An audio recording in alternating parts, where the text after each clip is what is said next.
Wait till I put the candle down. Laurel and Hardy. Buster Keaton, a guaranteed laugh. But slapstick comedians aren't the only people who use the pratfall to earn a living.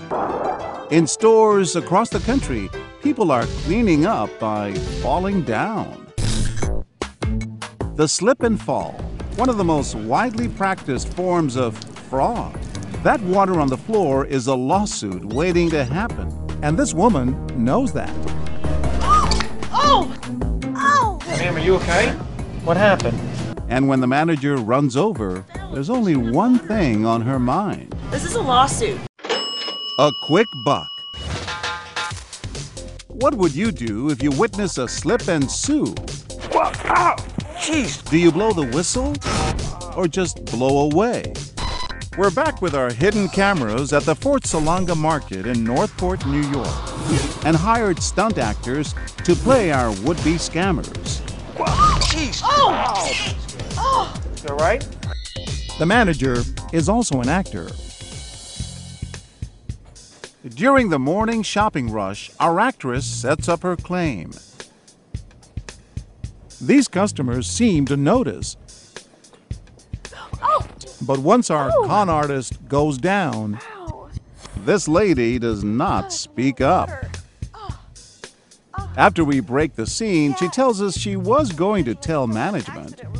What happened? You fell in this water? Yeah, there's like a lot of water right there in my back.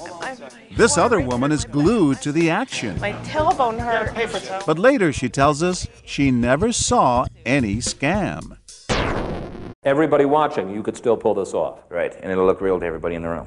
These cases are nothing new. More than 15 years ago, Primetime reported on the subtle art of falling for money. It's the easiest way nowadays to make a buck without having a gun in your hand. Today, it's even more prevalent.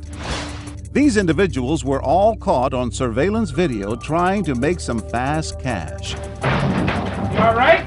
But hundreds of other fraudulent claims each year go unseen, resulting in huge settlements. Practice of the insurance industry to pay these claims, and they do, to the tune of $3 billion a year. Russell Kinzier, founder of the National Floor Safety Institute and author of Falls Aren't Funny. And unfortunately, the insurance industry is more than willing to write checks to these people. Why? It's easy. It's less expensive. The cost of an investigation, an insurance claim investigation, oftentimes is far more expensive than the cost of paying the claim. You're gonna pay for this. This is ridiculous. The last line of defense might just be that person standing next to you at the deli counter. Back at the store, our thief is back in action. This man notices immediately. Oh! Oh! Unsuspecting patrons rush to her side. And after several minutes, he breaks his silence. Very passive, but you squirted water with a little bottle on the floor, so save it.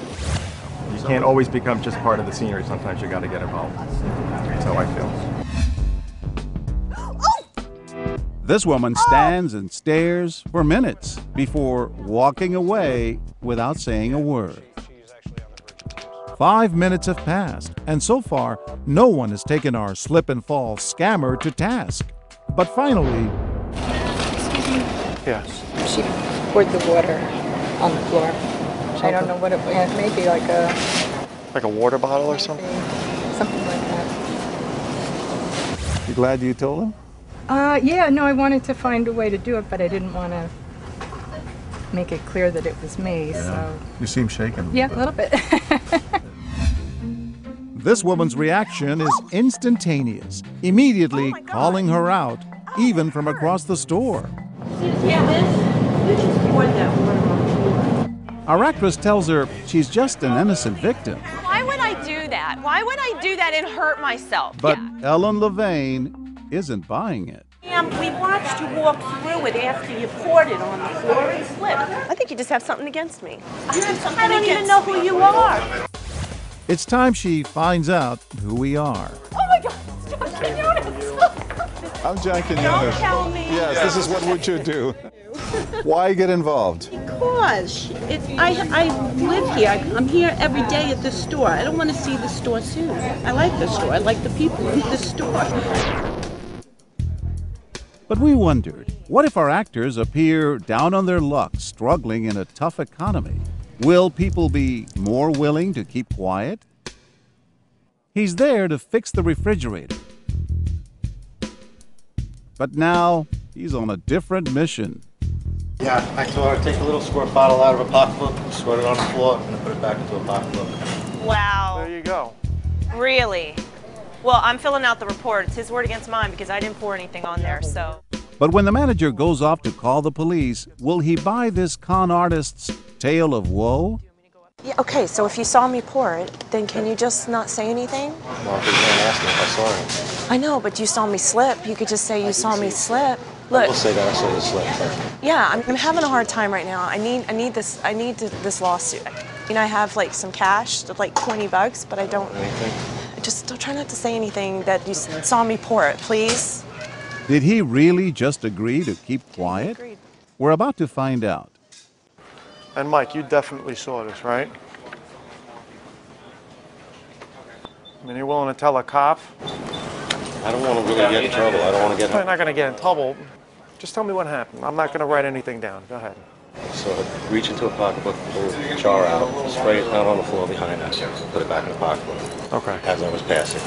Okay. That's what I saw. No doubt about it. No doubt about it. Ultimately, he stood up and told the truth. We decide to introduce ourselves and find out why. Now, she came up to you and she said, please don't say. Yeah. What did you think of that? I was torn then. I didn't know what to do. I know what it feels like to be hurting for money and in bad shape. We're in the same position, my family, so I felt I needed to do something. She offered some money. I really didn't want that either. I was just going to try to keep my mouth shut and get out of here. But in the end, you told the manager again. Yes. Because? I just felt it was right. Whether hesitant or not, people were overwhelmingly ready to blow the whistle on our scam artist. Male or female, dressed up or dressed down. But nobody louder than this man. Well, ow! Jeez! Ow! You all right? It's all wet. Sir, I saw you take a bottle. I saw it in your hand. You walked over, you squirted something on the floor. You were looking around to see if anybody was seeing you. I saw you. I'll be happy to be an eyewitness if you decide to sue. Yeah, we probably. Yeah. And once he gives our manager all his information, he sees our actor trying to hide the evidence. That's the bottle that you were holding. That is the bottle. This is it. That's you were holding. You sprayed it on the ground and then you slipped. But he's got one more thing on his mind. It's rotten. You set the whole thing up. So I could hurt myself? Yeah, and try to get a payday. It's bad.